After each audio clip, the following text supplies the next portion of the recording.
Tinapos, tangina mo, pag sinapa kita, makakakita ka ng star. Kakadamay mo kay Master Glock, tangina, nag 44 bars.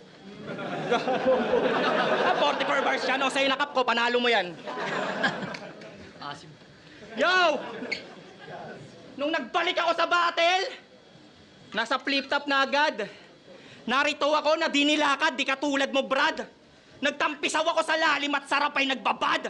Nakagawa ko ng sarili kong alo na di kinokontrol ng plad. Ikaw pilit ka lang pinasok, walang kayang isagad. Bubot kang pinita sa liga na hinog pagkabilad. Kaya ako nandito ay iba ako sa lahat. Kung merong reya na namuno, ako pinakaugat. Kaya ito nakatayo ko at hindi mo mabuwag.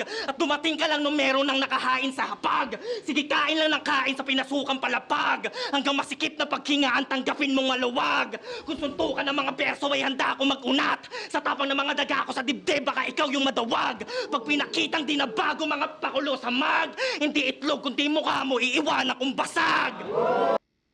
Ganda rin nun. Ganda ng umpisa dito ni Oxmag. Solid yung mga ano niya. Binitawan niya rito. Ano yun?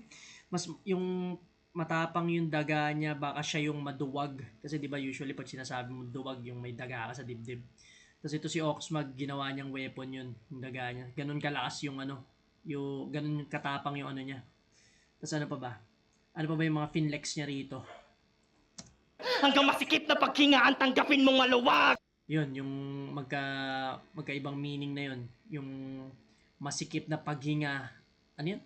Kain lang ng kain sa pinasukang palapag. Hanggang masikip na paghingaan, tanggapin mong maluwag. Kung suntukan ng mga perso ay handa ako mag-unat. Sa tapang ng mga daga ko sa dibdib, baka ikaw yung madawag. Pag pinakitang di na bago mga pakulo sa mag, hindi itlog kundi mukha mo, iiwan akong basag.